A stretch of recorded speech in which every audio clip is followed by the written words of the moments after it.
At my wedding, my mother-in-law stood up and sneered, "A mechanic, my daughter deserves better." She tried to ruin my business, spread lies, and sabotage my reputation. Now she's lost everything, her career is in shambles, and she's begging for mercy. It was supposed to be the happiest night of my life, me standing beside my wife, Sophia, in front of all our friends and family, celebrating the start of our future together. We had planned everything carefully, a beautiful ceremony, an elegant reception, nothing extravagant but still a night to remember. And oh, it was memorable, just not for the reasons we expected. Because that was the night Sophia's mother, Victoria, stood up, grabbed the microphone, and tried to humiliate me in front of everyone. That was the night I kept my mouth shut, bided my time, and let her dig her own grave. And that was the night I uncovered something far worse than an insult. A months-long sabotage campaign against my business, orchestrated by the woman who now had to call me son-in-law. And my friends? She had no idea what was coming next. I never imagined my own mother-in-law would try to destroy my entire career on my wedding day, but here we are. Let me set the scene. It was supposed to be the happiest night of my life. Me standing beside my wife, Sophia, in front of all our friends and family, celebrating the start of our future together. We had planned everything carefully. A beautiful ceremony, an elegant reception, nothing extravagant but still a night to remember. And oh, it was memorable, just not for the reasons we expected. Because that was the night Sophia's mother, Victoria, stood up, grabbed the microphone, and tried to humiliate me in front of everyone. That was the night I kept my mouth shut, bided my time, and let her dig her own grave. And that was the night I uncovered something far worse than an insult. A months-long sabotage campaign against my business, orchestrated by the woman who now had to call me son-in-law. And my friends? She had no idea what was coming next. Now, some context before we get into the public execution of Victoria's reputation. I run my own custom motorcycle shop. Not some little garage in the back of a gas station, but a fully equipped business I built from nothing. Over the last 6 years, I turned a small rented space into a thriving company with multiple employees, top-tier clients, and a wait list for custom builds that stretches months in advance. It's my pride, my livelihood. But Victoria? She never respected it. To her, I wasn't an entrepreneur. I wasn't a business owner. No. To her, I was a grease-stained mechanic who wasn't good enough for her daughter. See, Sophia grew up in old money circles, private schools, summer homes, the kind of life where your parents expect you to marry a finance bro or a lawyer, not a guy who makes a living with his hands. Victoria had been dropping hints for years, subtle digs about how Sophia could have married someone who could provide her with a better life, comments about how money doesn't last forever, and the occasional passive-aggressive, "Do you ever think about going back to school?" I ignored her. I thought I was taking the high road, but Victoria? She didn't just stop at words, and on my wedding day, she finally showed her true colors. The speeches had been going well. Sophia's father, Richard, a great guy, completely opposite of his ex-wife, gave a heartfelt toast about how he was proud to welcome me into the family. My best friend, Jackson, cracked a few jokes, but ended on a sentimental note about how Sophia and I were made for each other. Then, just as the room was settling down, Victoria grabbed the microphone. I knew. This was about to go south the second I saw the way Sophia's grip tightened on my hand under the table. And I was right. Victoria took a deep breath, swayed slightly from all the champagne, and smirked. "I just want to say a few words about my beautiful daughter and her husband, not son-in-law, not the man she's entrusting her daughter's future to, just husband," with the kind of sneer that made it sound like an insult. The entire room tensed. She took another sip of champagne. "You know, when Sophia first told me about Nathan, I thought it was just a phase. A phase. Like I was some bad habit she'd grow out of." Sophia stiffened beside me. The entire room fell into uncomfortable silence. But Victoria wasn't done. I mean, really. A motorcycle builder, a mechanic, not exactly the future I imagined for my daughter. But here we are, 3 years later. And she's actually marrying him. I swear you could hear a pin drop. From the corner of my eye, I saw Sophia's sister, Ava, go completely pale. I saw Richard's jaw tighten. I saw Jackson shaking his head like, "Oh, this woman is about to ruin her own life." But Victoria kept going. "This poor boy thinks he can provide for my daughter. Pathetic." She laughed, actually laughed, and took another sip of champagne. Sophia had such potential. She could have married someone successful, someone with a real career, someone who could give her a life of luxury. Instead, she's settling for a grease monkey who probably can't even afford a decent house without a mortgage. That was it. The moment the room turned against her, I didn't have to say anything, because Sophia stood up so fast her chair crashed to the floor behind her, and when she spoke, her voice wasn't shaking. It was pure steel. "You're unbelievable," Sophia said, eyes blazing. "You want to talk about Nathan's business? The one he built from nothing? The one that has a wait list of customers because he's one of the best in his industry? You think you can sit there and call him pathetic when he owns his shop outright? No loans, no debt, and we just bought a house in cash with the money he saved? You ever see a woman rip her own mother apart in front of 80 people? Because Victoria looked like she just got hit by a truck, but Sophia wasn't finished. All you do is sell overpriced houses and drink wine at lunch, and you have the audacity to look down on a man who actually works for a living?" The room erupted. Richard started slow clapping. Jackson, mouth open, grinning like he just won the lottery. Ava covered her face in pure mortification, and Victoria completely frozen. But then I noticed something weird. A few guests were looking at their phones, whispering. Jackson caught my eye and mouthed something. "Check your phone."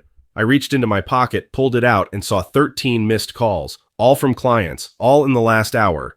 And suddenly, it all clicked. "You want to talk about my business, Victoria?" I said, standing up slowly. She blinked, caught off guard. "Funny you should mention it, because while we were celebrating, my phone has been blowing up. You wouldn't happen to know why, would you?"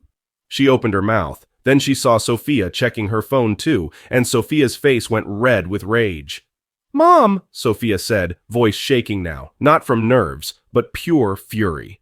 "Why are there Facebook posts from your account telling people to avoid Nathan's shop? Why are there rumors about him being uncertified? Why are his clients suddenly getting messages about concerns regarding his business?" And that was the moment Victoria realized she had just ruined her own life, because I wasn't about to let this slide. She wanted a war, she just got one.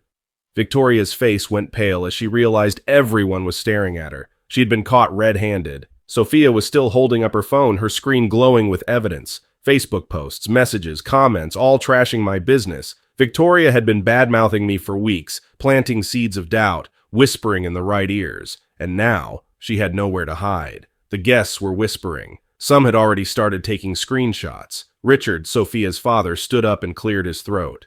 "Victoria, what the hell have you been doing?" she stammered, her wine glass trembling in her grip.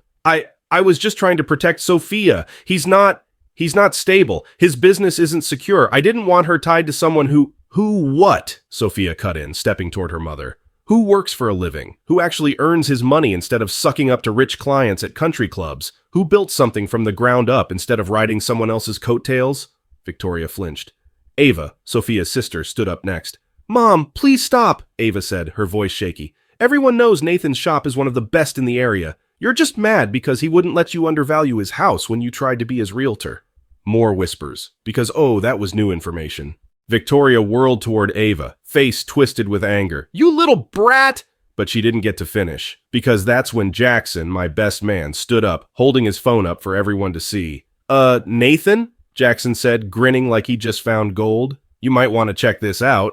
He turned his phone toward the crowd, and there it was, a Facebook post from Victoria made just 3 days before the wedding in a local neighborhood group. "Just a heads up to my fellow homeowners, be wary of mechanics who claim to own their businesses outright. Some people are very good at pretending to be successful. You don't want to risk your car or your wallet on someone who learned from YouTube instead of a real degree." She had been smearing me publicly for weeks. At that moment, I made a decision. I had been holding back. I had been patient. But now, Victoria had just declared war on my business, my marriage, and my reputation. And I was about to show her why that was a mistake. Victoria tried one last time to control the situation. She spun toward Sophia, tears welling in her eyes. "Sweetheart, please, I was only trying to protect you." But Sophia, she just laughed. Not a happy laugh. A cold, bitter, "I've had enough of this shit" laugh. "Protect me?" Sophia said. "Mom, you tried to ruin my husband's business. On purpose. You called his clients, posted lies, and now you want to play the victim. No, we're done." Victoria gasped. "You don't mean that." "I do," Sophia said. "And if you don't leave right now, I'll have security escort you out." Security. At her own daughter's wedding. Victoria turned bright red, looked around the room, seeing only judging stares, then scoffed, grabbed her purse, and stormed out. Perfect. Because I needed her to leave before I made my next move. I woke up the next morning to 25 missed calls. Half were from clients, the other half, business contacts. Sophia was still asleep when I got up and started going through my messages, and what I saw made my blood boil. Victoria hadn't just talked trash online, she had been actively sabotaging my business. She had called my top 5 clients weeks ago, telling them that I was under investigation and might be shutting down soon. She had contacted business partners in the area, warning them that I was financially unstable. She even tried to report my shop to local licensing authorities, fabricating concerns about my certification. She wanted me ruined. But here's the thing. She had no idea what she had just started. I wasn't going to sit back and let Victoria get away with this. No, I was going to play this smart. Step 1, document everything. I spent the next few hours compiling evidence, screenshots of her posts, client statements, even a voicemail from a customer who Victoria had directly contacted. Step 2, legal action.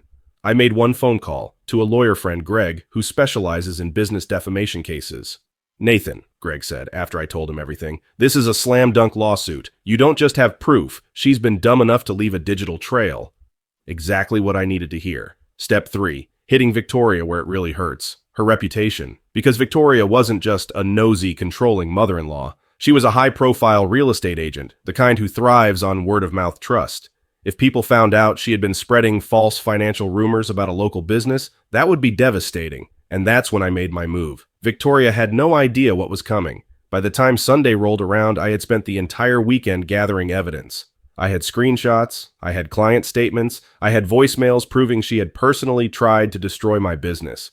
And most importantly, I had a plan. Because if Victoria wanted to play games with my livelihood, then I was about to burn her carefully constructed social reputation to the ground. And the best part? She had given me the perfect opportunity to do it.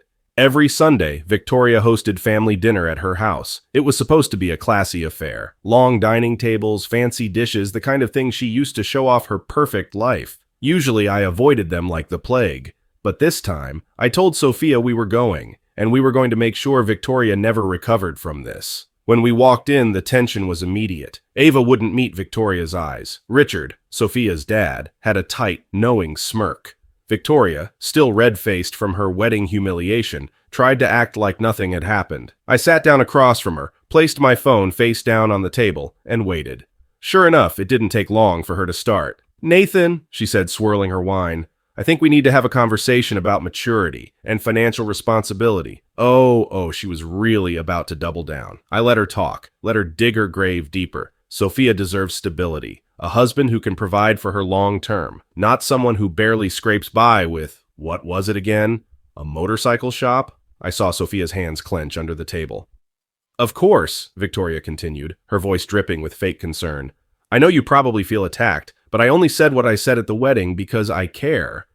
That was it. That was the moment. I leaned back in my chair, smiled, and said, "That's funny, Victoria, because it seems like you've been caring a lot about my business lately, calling my clients, posting online, even filing fake complaints against my shop. You wouldn't happen to know anything about that, would you?"